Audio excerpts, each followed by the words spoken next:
Assalamualaikum warahmatullahi wabarakatuh, Bapak Ibu para pengajar semua.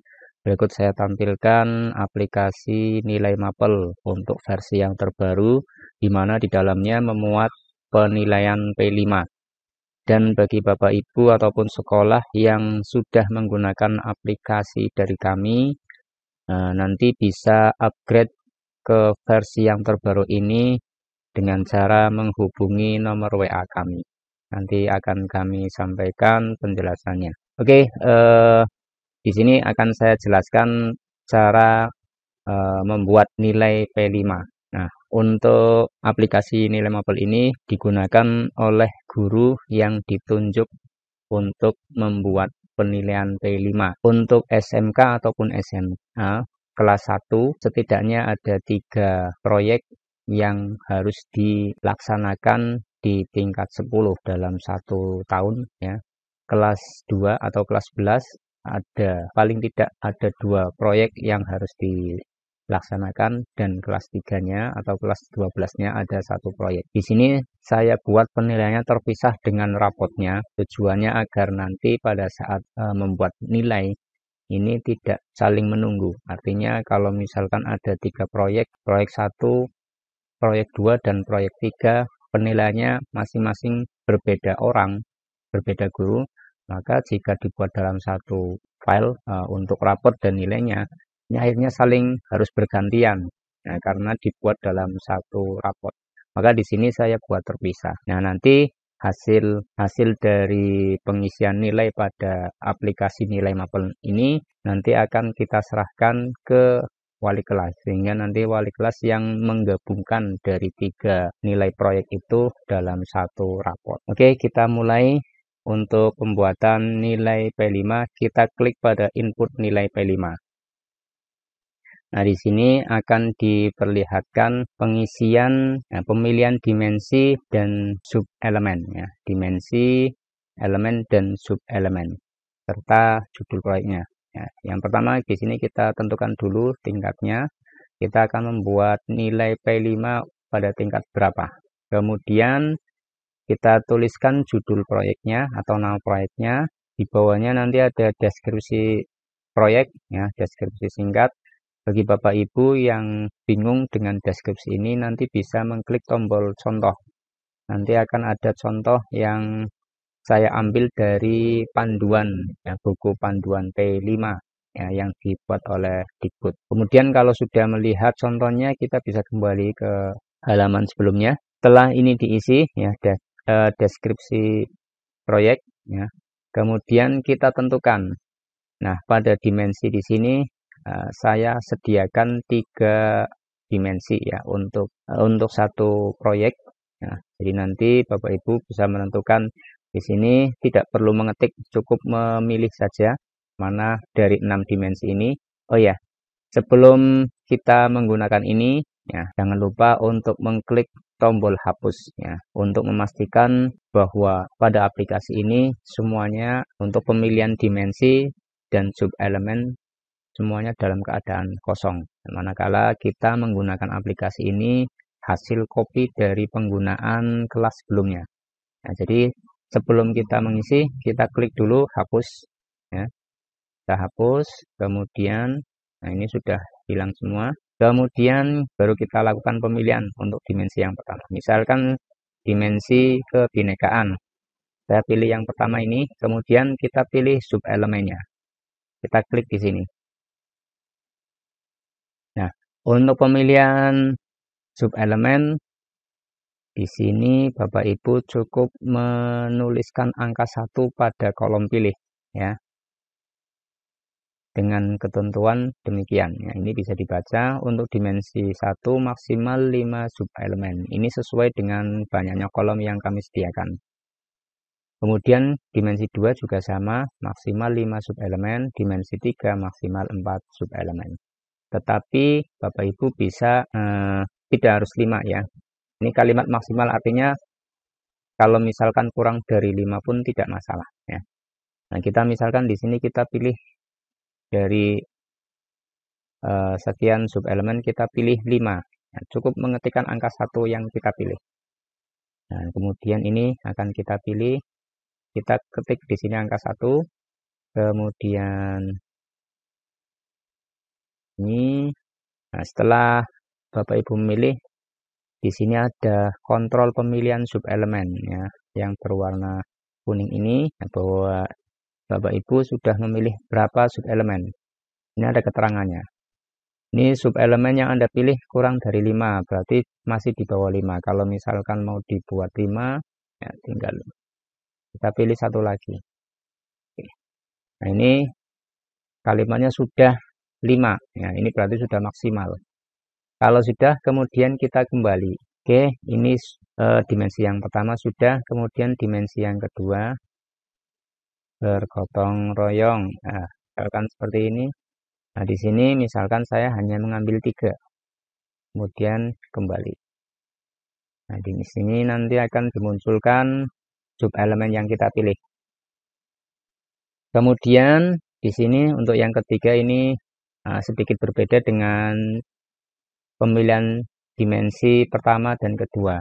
Di mana pada yang ketiga ini, jika Bapak Ibu pada proyek yang dilaksanakan itu hanya penilaiannya hanya menggunakan 2 dimensi, maka di sini pada dimensi yang ketiga Bapak Ibu bisa memilih bebas ya, harus dipilih salah satu ya. Tetapi di sini nanti akan tinggal ditentukan apakah menjadi fokus penilaian proyek, fokus capaian proyek ataukah tidak. Jika tidak, maka kita pilih tidak. Ya. Kalau iya, maka klik iya. Kalau iya, berarti nanti penilaiannya untuk fokus capaian proyeknya ada 3 dimensi. Tapi kalau 2, kita pilih yang tidak. Seperti ini. Dan ketika kita memilih tidak, maka di sini kita tidak perlu memilih subelemen. Jika bukan menjadi dimensi yang ketiga ini, bergotong royong ini, bukan menjadi fokus capaian proyek, maka di sini Bapak Ibu tidak memilih subelemen. Tetapi sebaliknya, jika kita memilih iya, maka kita harus menentukan subelemennya. Nah, di sini sudah ada petunjuknya, nanti bisa dibaca dan dipahami. Oke, misalkan saya pilih yang tidak ya, misalkan. Maka di sini tidak perlu saya tulis, tidak perlu saya pilih. Nah, jika di sini kita memilih tidak, maka pada tampilan input nilai akan demikian. Nah, hanya muncul seperti ini ya. Penilaiannya secara umum. Jadi tidak terperinci dimensi 1, dimensi 2, dimensi 3, dan seterusnya. Seperti pada dimensi yang kedua dan ke-1 ini. Ya, kalau yang kedua dan ke-1 ada rincian dimensi subelemen 1, subelemen 2, subelemen 3. Untuk yang dimensi 3 hanya seperti ini. Karena tadi kita memilih bukan menjadi fokus capaian proyek. Oke, kita kembali. Bagaimana jika nanti ya, bisa misalkan kita pilih iya. Nah, nanti Bapak Ibu di sini tinggal memilih ya. Tinggal memilih subelemen yang menjadi fokus capaian proyeknya.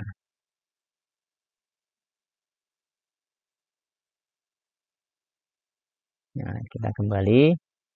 Nanti jika kita pilih ya, maka pada input nilai P5 akan muncul demikian. Nah, ini akan muncul secara terperinci. Itu ya. Oke, kita kembali. Nah, saya misalkan di sini untuk yang dimensi 3 bukan menjadi fokus capaian proyek. Maka di sini untuk subelemennya dikosongkan ya. Jadi di sini saya ganti dengan angka 0.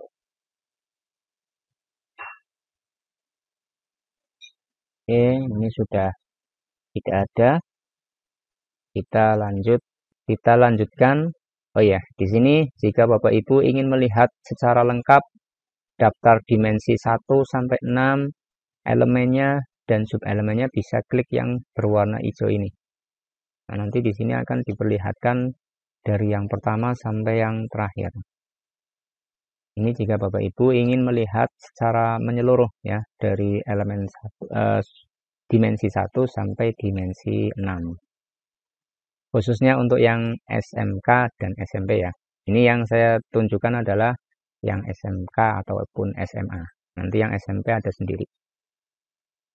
Oke, kalau sudah, kita lanjut pada input nilai P5. Nah, untuk menginput nilai, Bapak Ibu cukup memberikan tanda atau huruf V pada kolom-kolom yang disediakan. Ya.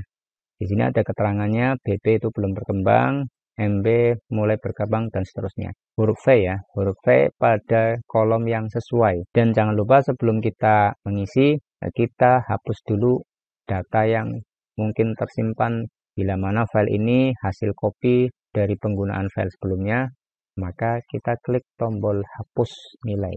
Ya. Kita hapus dulu, baru nanti kita isi. Oke, kita tentukan kelasnya. Nah, di sini saya menggunakan nama fiktif ya, Bapak Ibu. Kita kasih contoh, misalkan subelemen yang pertama pada dimensi 1, si B, si A dulu ya, absen pertama. Nah, misalkan begini, berkembang sesuai harapan, ini mulai berkembang, ini belum berkembang. Kemudian untuk yang dimensi 2 sama ya, akan begini, tinggal kita kasih huruf V, besar ataupun kecil sama saja.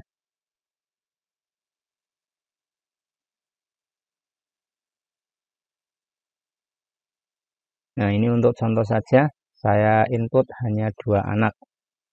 Kalau sudah, jangan lupa kita klik tombol simpan. Kemudian di bagian akhir, jangan lupa, ini masih ada yang tertinggal. Kita ketikkan catatan prosesnya. Ya, jika Bapak Ibu bingung mau ngetik, mau ngisi apa, bisa melihat contoh yang sudah saya sediakan. Nah, ini contohnya. Nanti Bapak Ibu bisa dari sini bisa mengisi ya. Mungkin ini menjadi contoh ya, nanti Bapak Ibu sudah paham dengan isinya seperti apa, silakan nanti bisa diisikan. Saya misalkan biar cepat ya. Nah, kemudian kalau sudah kita klik tombol simpan. Nah, kalau sudah semua sudah terisi, maka klik tombol selanjutnya. Nah, oke. Pada saat ini, di sini kita akan mengisi pada dimensi-dimensi yang bukan menjadi fokus capaian proyek. Nah, di sini ada 3 kolom yang muncul dari 6 dimensi ya. Nah, khusus pada dimensi 3, karena pada bagian awal tadi, dimensi 3 ini saya pilih bukan menjadi fokus capaian proyek, maka di sini akan muncul seperti ini. Tetapi jika saya pilih dimensi 3, saya pilih sebagai fokus capaian proyek, maka nanti di sini akan berwarna merah dan tertulis fokus capaian proyek. Ini yang saya maksudkan di sini ya. Saya kembali ke halaman sebelumnya. Kalau di sini saya pilih tidak, maka pada penilaian secara umum munculnya seperti ini. Tetapi jika saya pilih ya, maka di situ akan muncul warna merah dan nanti ini. Dan nanti pada input nilai P5-nya nanti akan terperinci. Ada subelemen 1, subelemen 2, dan subelemen 3, dan seterusnya. Oke, saya kembalikan. Ini tadi tidak ya.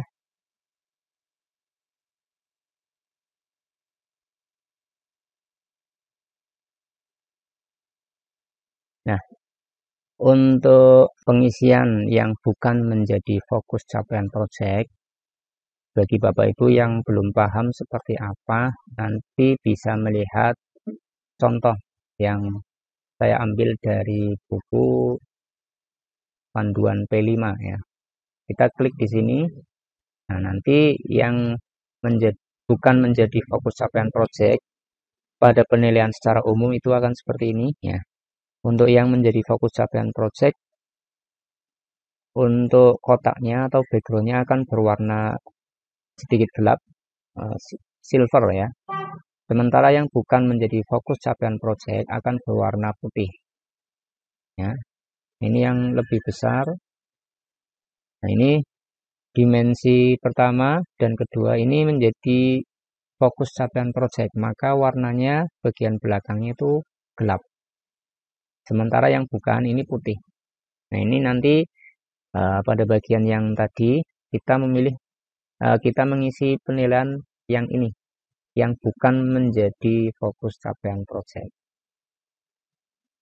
Oke, kita kembali.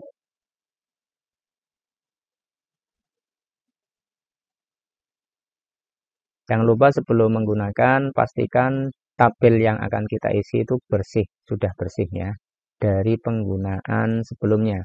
Bila mana Bapak Ibu menggunakan file ini dari hasil copy penggunaan file sebelumnya. Oke, kita hapus dulu. Kemudian kalau sudah, baru kita isi. Nah, untuk pengisiannya, di sini dari 3 dimensi ini boleh diisi semua, ataupun tidak semua pun boleh. Nah, jadi yang bukan fokus capaian project ini sifatnya opsional. Artinya boleh diisi ataupun tidak. Tetapi ketika satu anak diisi, maka satu kelas pun harus sama, harus diisi semua. Kalau hanya 2 dimensi yang diisi, maka satu kelas pun ya harus sama, 2 dimensi yang diisi. Oke, saya contohkan di sini si A ya. Untuk dimensi 4 saya nilai. Nah, maka satu kelas pun harus dinilai semua untuk dimensi 4-nya. Nah, seperti ini. Dimensi 5 misalkan dinilai juga. Maka untuk dimensi satu kelas pun harus dinilai juga semua ya. Dimensi 5 untuk satu kelas dinilai semua. Nah, untuk yang dimensi 6 ini si A absen pertama tidak diisi. Maka satu kelas pun dibuat sama, tidak diisi semua. Itu ya, Bapak Ibu. Nah, ini saya kasih contoh sebagian saja biar tidak terlalu panjang videonya. Saya cukup isi 4 anak saja. Kalau sudah, kita klik tombol simpan. Kalau sudah sampai sini berarti proses pengisian nilai P5 sudah selesai. Untuk melihat hasilnya, kita bisa mengklik tombol lihat hasil. Nah, ini bentuk hasilnya seperti ini. Nanti ini tinggal diserahkan ke wali kelas untuk di-input, di-copy dan di-input ke rapot P5. Jangan lupa di akhir pengisian untuk mengklik tombol save agar semua data yang Bapak Ibu simpan itu tidak hilang. Oke, itu saja Bapak Ibu. Terima kasih. Assalamualaikum warahmatullahi wabarakatuh.